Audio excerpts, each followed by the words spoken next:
এ যেন আলোকিত লণ্ঠনের মেলা। রঙিন আলো জ্বলজ্বল করছে শহর জুড়ে। বাড়িঘর থেকে শুরু করে দোকানপাট সবই আলোকসজ্জায় পরিপূর্ণ।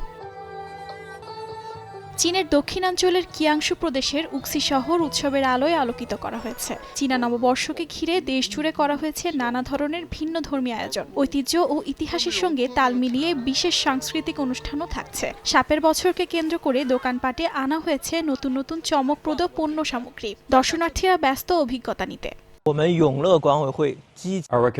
আমরা বসন্ত উৎসবের প্রস্তুতি নিচ্ছি। লণ্ঠন, রঙিন বাতি, অন্যান্য উপকরণ দিয়ে শহর সাজানো শুরু করেছি। আমরা সব জায়গায় লণ্ঠন লাগিয়েছি, শহরের গাছগুলোতে রঙিন আলো লাগিয়েছি। সবার ভিতরে একটা উৎসবের আমেজ দেখা যাচ্ছে।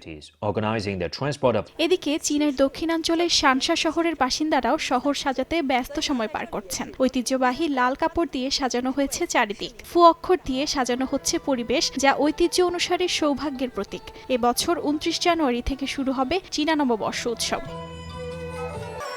অর্জিতা শেহজিন, সময় সংবাদ।